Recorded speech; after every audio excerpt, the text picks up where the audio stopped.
Budget 2023 से लोगों की क्या उम्मीदें हैं उसको हम आज के इस वीडियो में डिस्कस करेंगे। तो 8 ऐसी उम्मीदें जो लोग बजट 2023 से एक्सपेक्ट करते हैं। तो ये बेसिकली मैं प्री बजट वीडियो बना रहा हूं और यहां पे आज 1 फरवरी 2023 को बजट आने वाला है। तो यहां पे बजट आने के बाद में लोग क्या चाहते थे, उनको एक्चुअली में क्या मिला, उसको भी हम डिस्कस कर लेंगे। तो आज मैं सिंपली ये बताऊंगा कि भाई लोग बजट से क्या चाहते हैं। और यहां पे अगर मैंने पोस्ट बजट वीडियो बना दिया होगा तो डिस्क्रिप्शन में या तो ऊपर आई बटन में मैं आपको लिंक दे दूंगा। तो अब हम चलते हैं अपने मुद्दे के ऊपर कि भाई आखिरकार लोग बजट से क्या चाहते हैं। तो 8 ऐसी चीजें जो लोग काफी उम्मीद करते हैं कि बजट में ये बात तो होनी ही चाहिए। तो क्या है वो चीजें? तो यहां पे सबसे पहला कहा गया है कि टैक्स स्लैब के अंदर आपको चेंज करने की जरूरत है। अभी तक आपका अगर 2.5 लाख रुपए तक का इनकम है ना, तो उसके ऊपर कोई भी टैक्स नहीं लगता है। आपको आईटीआर वगैरह फाइल करने की जरूरत नहीं है। और यहां पे अगर आपका इनकम 2.5 लाख रुपए के ऊपर है तो डेफिनेटली अगर आपका इनकम 2.5 लाख से 5 लाख के बीच में है तो आपको टैक्स वगैरह नहीं लगेगा, आपको जीरो टैक्स आएगा। लेकिन उस केसेस में आपको आईटीआर वगैरह फाइल करना पड़ेगा। तो यहां पे लोगों का कहना यह है कि जो टैक्स स्लैब है ना, इसको आप 2.5 लाख से 5 लाख कर दो, ताकि जिनका इनकम 5 लाख रुपए तक रहे उनको टैक्स भी कुछ ना पे करना पड़े और उनको आईटीआर वगैरह के फाइल वगैरह करने के झंझट में भी ना पड़ना पड़े। तो सबसे पहले उम्मीद यह है।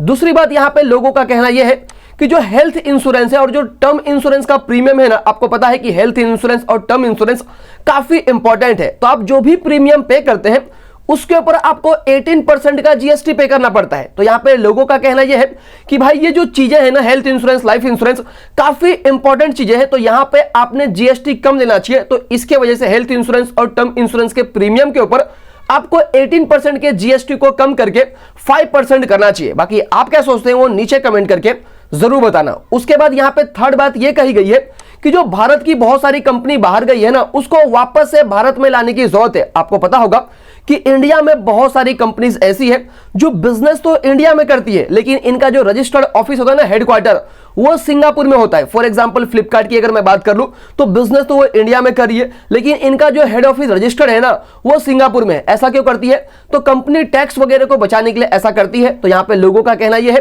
कि यहां पे गवर्नमेंट को ऐसा एक रूल्स लेके आना चाहिए ताकि जो भी कंपनी हमारी बाहर गई है ना, वो इंडिया में आनी चाहिए। उसके बाद यहां पे कहा गया है, कुछ लोगों का यह भी कहना है कि जो बजट है ना, उसके अंदर जो टर्म इंश्योरेंस है इसके लिए हमें सेपरेट डिडक्शन मिलना चाहिए। आपको पता होगा कि टैक्स के अंदर ना हमें अलग अलग तरीके से डिडक्शन मिलता है, जिसके तहत हमारा जो भी इनकम टैक्स का लायबिलिटी होता है उसको हम कम करते हैं। तो यहां पे लोगों का कहना यह है कि जो टर्म इंश्योरेंस के लिए जो हम प्रीमियम पे करते हैं ना, उसके अंदर हमें अलग से डिडक्शन मिलना चाहिए। इससे होगा ये कि लोग और भी ज्यादा मोटिवेट होंगे और टर्म इंश्योरेंस पॉलिसी परचेस करेंगे, क्योंकि यहां पे टर्म इंश्योरेंस काफी इंपॉर्टेंट रोल प्ले करता है आपके लाइफ के अंदर। उसके बाद यहां पे लोग पांचवी उम्मीद ये करे बजट 2023 से कि जो सेक्शन 80C के तहत आपको डिडक्शन मिलता है ना, इसके लिमिट को इंक्रीज करने की जरूरत है।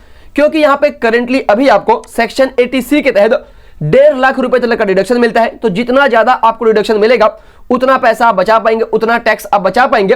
तो यहां पे लोगों का कहना यह है कि भाई साहब दशक बीत चुके हैं, 10 साल हो चुके हैं, आपने इस 1.5 लाख के अमाउंट को चेंज नहीं किया गया, जबकि दुनिया इतना चेंज हो चुकी है। तो यहां पे इस अमाउंट को अभी चेंज करने की जरूरत है ताकि लोग ज्यादा से ज्यादा पैसा सेव करें और इन्वेस्ट करें। तो यहां पे लोगों का कहना यह है कि जो 1.5 लाख का लिमिट है ना, आप उसको 2.5 से 3 लाख के बीच में कर दो। बाकी आप क्या सोचते हैं वो नीचे कमेंट करके जरूर बताना। उसके बाद यहां पे 6th डिमांड यह है लोगों का कि यहां पे जो आपको डिडक्शन मिलता है ना सेक्शन 80D के तहत, इसके लिमिट को भी इंक्रीज करने की जरूरत है। आपको अगर मैं सिंपली बता दूं तो यहां पे डिडक्शन का सिंपल मतलब होता है कि आपको टैक्स में कितना छूट दिया जाएगा। तो जितना ज्यादा आपको डिडक्शन मिलेगा उतना आपको कम टैक्स पे करना पड़ेगा। तो यहां पे लोगों का कहना यह है कि सेक्शन 80D के डिडक्शन को भी इंक्रीज करना चाहिए। अब सेक्शन 80D के तहत आपको क्या बेनिफिट दिया जाता है? तो यहां पे बेसिकली आप अपने लिए या तो अपने पेरेंट्स के लिए या तो अपने वाइफ के लिए, अपने हस्बैंड के लिए या तो अपने बच्चों के लिए अगर आप कोई हेल्थ इंश्योरेंस पॉलिसी परचेस करते हैं तो उसका जो आप प्रीमियम पे करेंगे ना, अपने हेल्थ इंश्योरेंस का, अपने मेडिक्लेम का, तो उसका डिडक्शन जो आप एक्सपेंसेस करेंगे, प्रीमियम पे करेंगे, तो उसका डिडक्शन आपको सेक्शन 80D के तहत दिया जाता है। तो अभी करेंटली आपको 25,000 50,000 के बीच में डिडक्शन दिया जाता है। तो यहां पे लोगों का कहना यह है कि भाई कोविड-19 के बाद में यहां पे जो हेल्थ ट्रीटमेंट का कॉस्ट है ना, वो बढ़ चुका है, जिसके वजह से हमें प्रीमियम भी ज्यादा पे करना पड़ता है। तो यहां पे आप हमें अभी जो बेनिफिट दे रहे हो ना, यहां पे आप देखते होंगे कि आपको किस तरीके से बेनिफिट मिलता है, आप सिंपली वीडियो को पॉज करके देख लेना।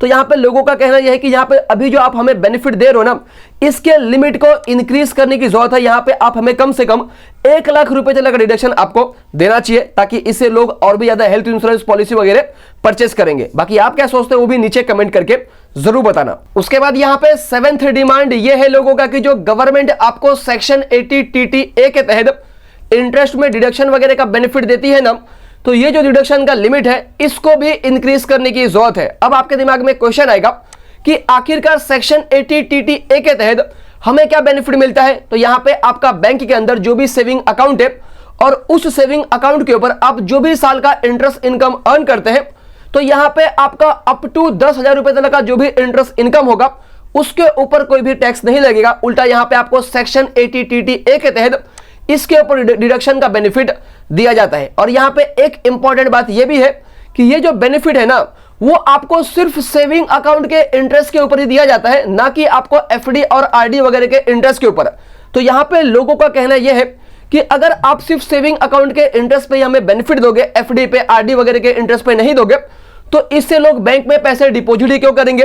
तो यहां पे लोगों का डिमांड यह है सबसे पहला कि जो सेक्शन 80 TTA है ना, उसका लिमिट बढ़ा देना चाहिए। कितना बढ़ाना चाहिए, तो यहां पे इसका करंट लिमिट जो है वो 10,000 है, लेकिन यहां पे लोगों का कहना है कि यहां पे आपको अप टू 30,000 रुपीज तक का डिडक्शन देना चाहिए। और इसके अंदर ना सिर्फ इंटरेस्ट ऑन सेविंग अकाउंट, बल्कि यहां पे एफडी के ऊपर जो भी इंटरेस्ट मिलता है, आरडी के ऊपर जो भी इंटरेस्ट मिलता है, सारा इंटरेस्ट मिला के आपको अप टू 30,000 रुपए का डिडक्शन देना चाहिए। बाकी आप क्या सोचते हैं वो नीचे कमेंट करके जरूर बताना। और यहां पे लास्ट में 8 पॉइंट में यह कहा गया है कि यहां पे जो चिल्ड्रन एजुकेशन या तो जो भी हॉस्टल अलावेंसेस है ना, इसके लिमिट को भी बढ़ा देना चाहिए। यहां पे बेसिकली चिल्ड्रन के एजुकेशन के लिए आपको 100 रुपया और हॉस्टल के लिए आपको 300 रुपए का डिडक्शन दिया जाता है। तो यहां पे लोगों का कहना यह है कि चिल्ड्रन के एजुकेशन के लिए कम से कम आप 1000 कर दो, और यहां पे हॉस्टल अलावेंसेस के लिए आपको अप टू 3,000 रुपए का डिडक्शन देना चाहिए, क्योंकि यहां पे 20 साल हो चुके हैं, यहां पे इस लिमिट को चेंज नहीं किया गया है। बाकी आप क्या सोचते हैं, आपको क्या उम्मीदें हैं बजट से, वो नीचे कमेंट करके जरूर बताना। और यहां पे आफ्टर बजट में वीडियो लेके आने वाला हूं। तो यही थी पूरी की पूरी वीडियो